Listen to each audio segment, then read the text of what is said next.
Hey guys, it is Erica and welcome back to my channel. It's currently about 11:56 p.m.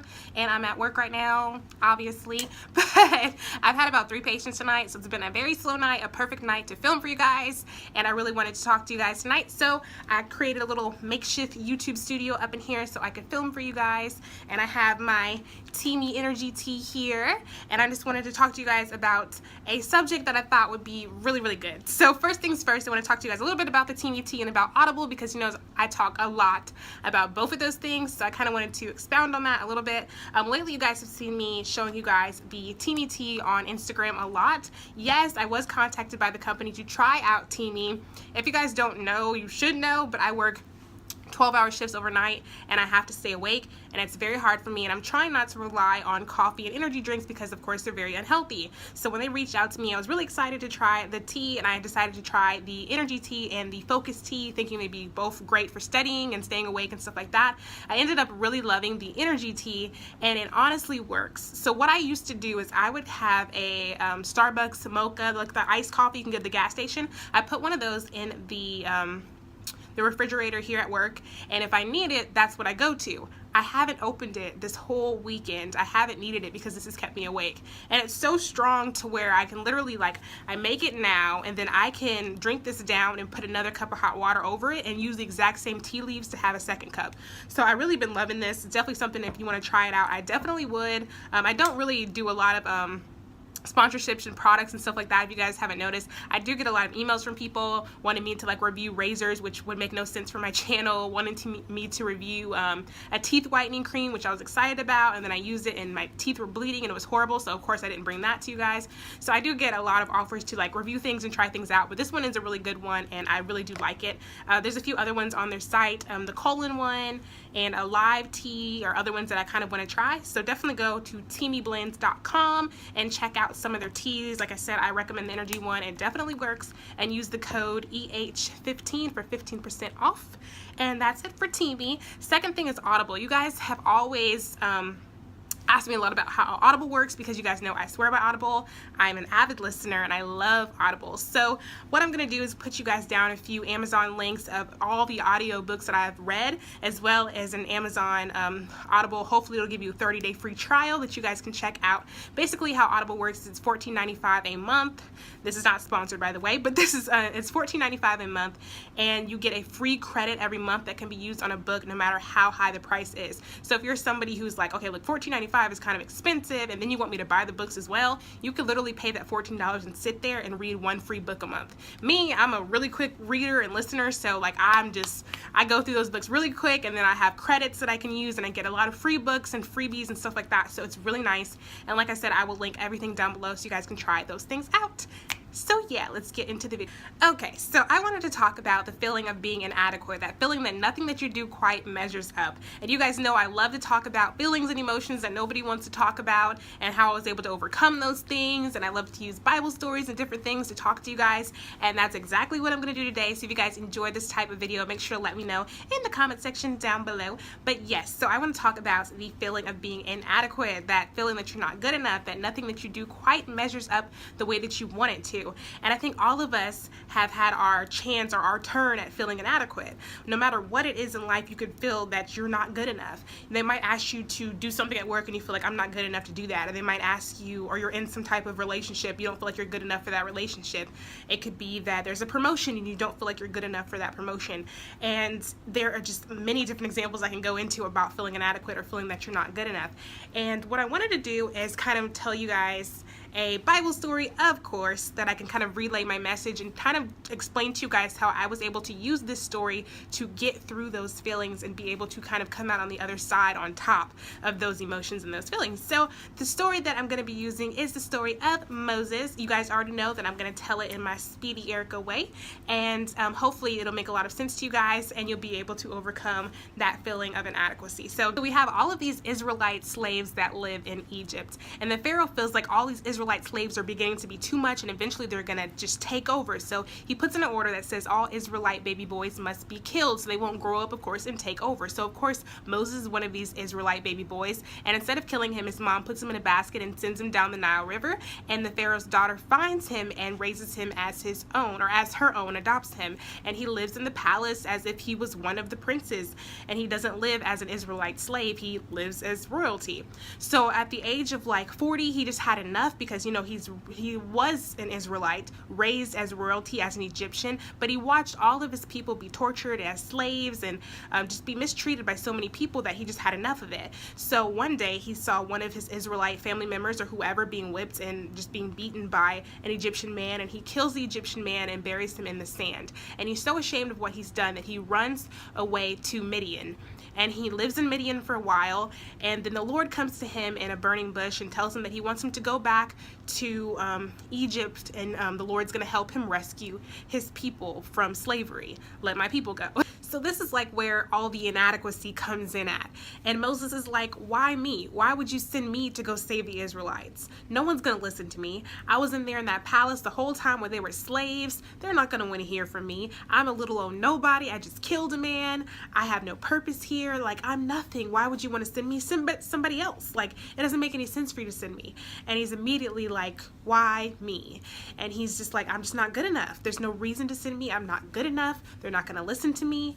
This is not going to work. One little thought can turn into you just tearing yourself down. I will tell you guys a few examples. So let's talk about me and this whole medical school thing. So I could tell myself, look, I don't feel like I'm smart enough to be in medical school. And then from that one thought, I could break it all the way down. I'm not smart enough to go to medical school.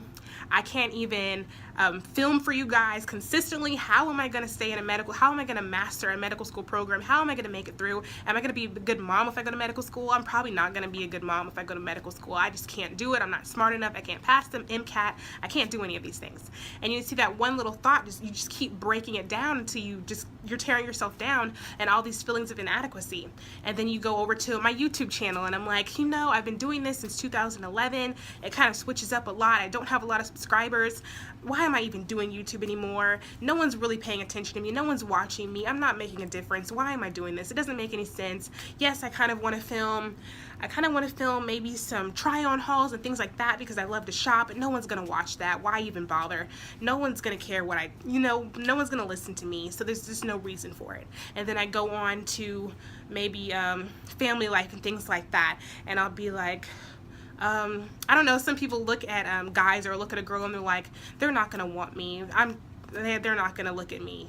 You know, and one little thought, and you completely start to break those things down, and you could be there for 30 minutes just tearing yourself apart about how you're not good enough. I'm not good enough to be a doctor. I'm not good enough to have a family. I'm not good enough to have a successful YouTube channel that reaches people. I'm not good enough for any of these things, so why even bother? And I think that's what Moses was doing in this moment. He's like, look, why me? He took one little thought. God wants me to do this? Oh, no. I'm not capable. I can't do it. No one's going to listen to me. Send somebody else. No. So then, like, God begins to show Moses what all that he can do through him. So Moses has like a staff, and he is able to turn the staff into a serpent and then back into a staff. And he takes his hand and he puts it behind his cloak, and when he takes it out, he has leprosy. And when he puts it back and takes it back out, his hand is normal again. When he touches water, he's able to turn it into blood. And God is just showing him everything that he can do through him. And even though he's seeing all these things that God has done through him, he still doesn't believe that he's the one that can go and help to set his people free. He's still like, God, why me? And then he says, I have a stuttering problem, God. They're never going to listen to me. I can't even articulate myself. And then God tells him, look, I am the one who created your mouth. I know what's going on with you. I know the problems that you have, and I'm still going to use you anyway. And he sends Aaron, which I think is his cousin. If I'm wrong, you can correct me, but he's going to be his spokesperson because, you know, he allowed him. Really, God could have just been like, you know, your voice is healed. Go out there and do what I told you to do. But he allowed him the comfort of having Aaron, the spokesperson, to go and help him talk. So, you know, he's going going to give you what you need to help you do those things. And in our own lives, I feel like we ignore a lot of, I'll call them green flags. You know how we have like red flags, like things you should watch out for, but I think there are green flags too, and we seem to ignore the green flags. I will say, I don't think I can be a doctor, but then I pass the class, which makes me even closer to being one. Or I get an email from a medical school, or someone in the hallway here at the hospital says, how are classes going, and something like that, and that's just another step towards going that way. Or I'm feeling inadequate about my YouTube channel, and I receive thousands of comments from you guys telling me how great I'm doing and how things are doing good and how I've inspired you or I've made your life better in some type of way, and that's what I needed to keep moving. And it's like we will see all these green flags and we'll still ignore them and find a way to get back into that inadequacy. And I feel like that's what Moses is doing at this point. God has said, look at this, we're turning water into blood, we are turning serpents into staffs into serpents, leprosy into no leprosy. Like, we are working here, and you are still saying that you can't do this. And I'm showing you that you can. In your face, I am showing you that you can, and you are constantly ignoring it. So long story short, Moses is able to get his people out of Egypt, but a lot of different things have to happen. There's a bunch of plagues, a bunch of going back and forth with the Pharaoh, and different things have to happen, and God has to move within every single situation for him to finally start to get his people, and he's taking them to Red Sea. And as we know the story of them parting the Red Sea, they're taking them to the Red Sea. Pharaoh is so sick of all the different plagues and things that have been happening that God has caused to happen, and then he's like, you know what, Moses, just take your people and go. And he's like, okay, well, let's go now. So they already start to go, and then he decides, you know what, never mind, I want you guys to stay, I still want you guys to be slaves, I changed my mind. And when he goes to do that, the Lord parts the sea, allows them to go through, and closes the water behind them, and they're able to be free from Egypt and let his people go. So that is how the story works out. And basically what I wanted you guys to take from that is that when I was going through those feelings and those emotions, I was able to read the story and come out with a different outlook, a different type of confidence. So I know you're probably like, okay, Erica, so how were you able to get over those emotions? How were you able to get through feeling inadequate? What did this story do for you? But this story gave me God confidence. And basically what I call God confidence is, instead of me trying to be confident in myself, trying to boost myself up and things like that, I have confidence in what God can do through me, and that is where my true confidence comes from. Because if it was only me, if everything was about me and me feeling inadequate, then I could sit there for an hour and just break myself apart piece by piece by piece, saying what I'm not good enough for and this, that, and the other. But instead of doing that, I don't allow my confidence to come from myself. I allow it to come from what I know God can do through me. So when things happen, different opportunities arise, instead of thinking them of me, I think of them in a God way. So take this job, for instance. When I got this job, I might not think that I was good enough to get this job. I'm not good enough to be paid what I'm paid. I don't deserve it. It doesn't make sense to me that I'm here. But because I'm here, I know that I'm here for a reason, and I know that I have all the tools that I need to be here. So every now and then, mostly almost every single week, an exam will print off that I've never done before. And what I tell myself is, look, I can't be scared. First of all, I wouldn't be at this job if I didn't have the tools to be at this job. And then God knew that that exam was going to print out at this time with me here and nobody else to help me. And he knew it was going to be stat, and I was going to have to do it. So I sit down, I look at the book, I figure it out, and I do the exam, because I know that if he let it print out, then I have the tools, the God tools, that God confidence to go ahead and complete this exam. And when I look at my YouTube channel and things like that, no, I don't have 10,000 subscribers or however many subscribers, but I have the God confidence that I'm reaching the people that I'm supposed to reach at the amount I'm supposed to reach at the time that I'm supposed to reach them. And then when I look at my life and my family and things like that, I know that if it's a family that I desire, then I have what it takes inside of me to create and have a beautiful family. I have it all inside of me.